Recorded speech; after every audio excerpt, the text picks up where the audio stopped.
anticlimax to XRP's impressive rally earlier this year, which sent the token to its first new all-time high in 7 years, hitting $3.65 in July following Ripple's major legal victory over the U.S. Securities and Exchange Commission. XRP has spent several months consolidating inside multiple bullish flag patterns that didn't result in a breakout.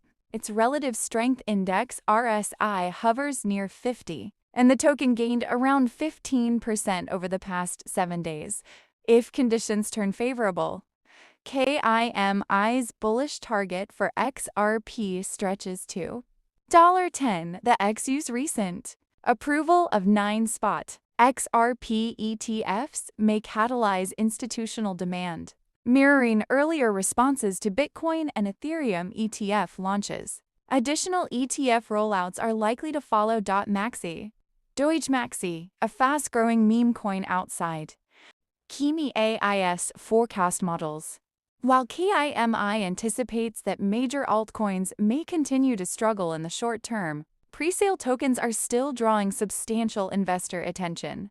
Maxi, Doge Dollar, Maxi is one of the most talked about new meme coins, raising nearly $4.2 million in its presale. Positioned as a degen descendant of Dogecoin, Maxi blends tongue-in-cheek humor with active community involvement. According to his lore, Maxi Doge spent years watching his distant cousin Dogecoin dominate the spotlight while grinding out trades in his mother's basement, pumping weights and biding his time as he prepared to take the crown. Maxi builds a competitive community culture through trading challenges, meme contests, and highly active social channels. As an ERC20 token on Ethereum, Maxi benefits from strong scalability options, a mature ecosystem, and lower environmental impact, advantages not offered by Dogecoin's legacy proof-of-work design. An 10-hour outage halted price discovery, locked traders in positions, and sparked accusations of manipulation across social platforms. Journalists have spent several months consolidating inside multiple bullish flag patterns that didn't result in a breakout. Its relative strength index RSI hovers near 50, and the token gained around 15% over the past 7 days. If conditions turn favorable, KIMI's bullish target for XRP stretches to $10. The XU's recent approval of 9 spot XRP ETFs may catalyze institutional demand, mirroring earlier responses to Bitcoin and Ethereum ETF launches. Additional ETF rollouts are likely to follow.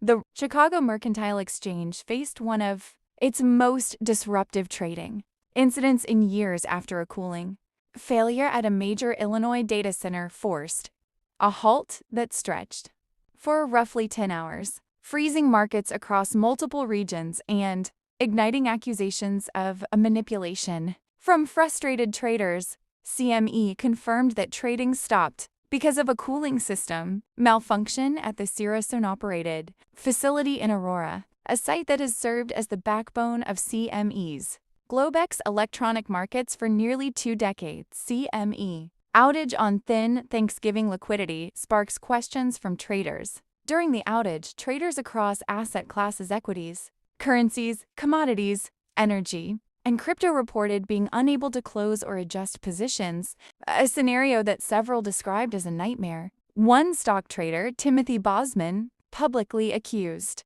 CME of allowing a simple issue to cripple the entire futures complex, questioning how all major markets could be taken offline by a single point of failure. Some traders pointed out that silver futures were approaching a record high near $54 just minutes before prices froze, adding fuel to the speculation and frustration. The outage was widespread because the Globex platform handles the majority of CME's volume. An earlier crypto news report stated that crude and palm oil markets stopped moving during the halt, while crypto traders saw Bitcoin and Ethereum futures go offline entirely. The timing added complexity for firms preparing month-end rolls. particularly those needing to adjust Treasury futures or SOFR-linked positions. Several traders later noted that even after markets reopened, delays continued in Treasury futures and certain rate products.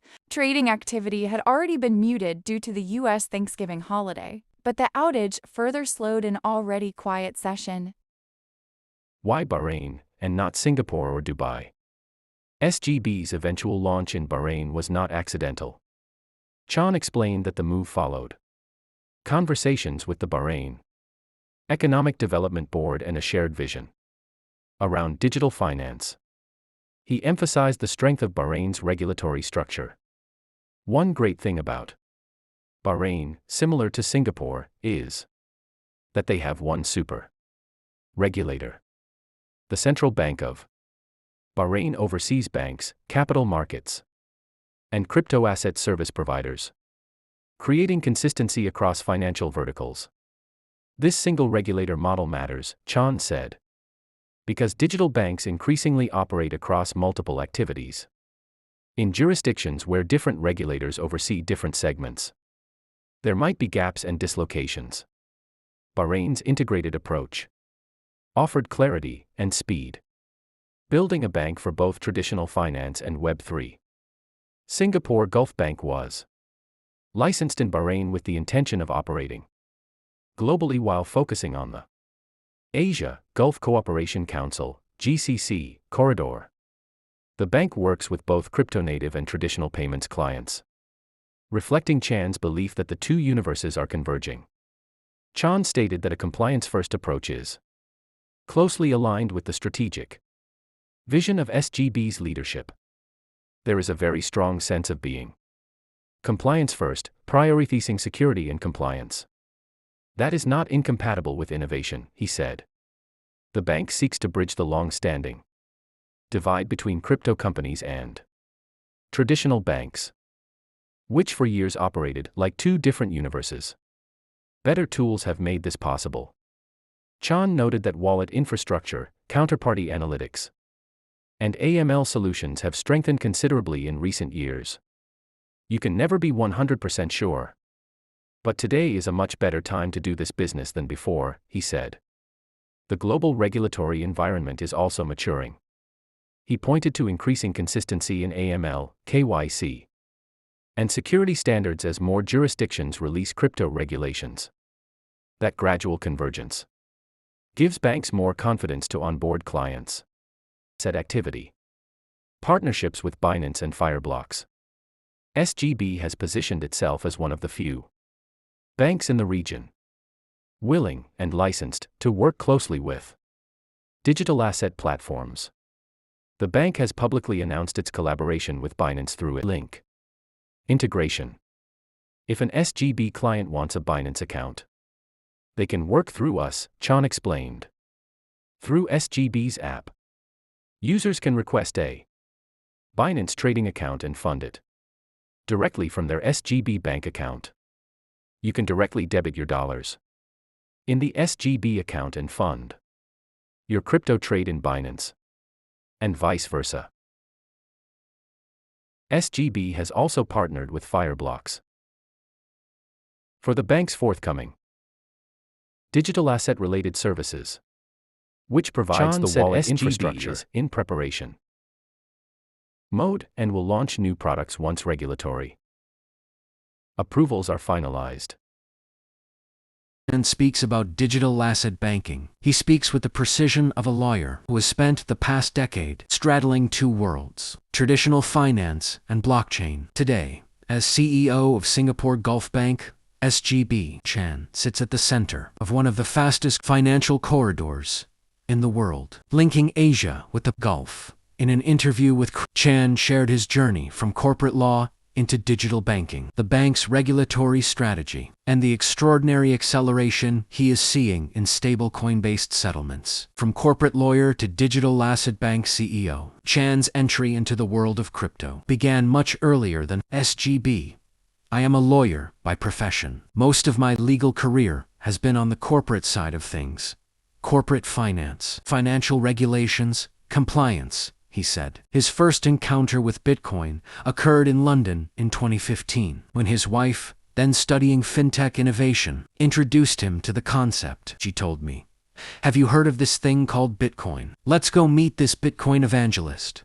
Outside the cafe was a Bitcoin ATM. When I bought my first Bitcoin, I have no idea where it is now, he laughed. Back in Singapore, he began advising blockchain clients at the height of the ICO wave in 2016 to 2017, which gradually pulled him deeper into the industry. His legal expertise and growing exposure to crypto founders eventually intersected with Whampoa Group, a private investment office linked to prominent Singaporean families. Chan initially worked with them as external counsel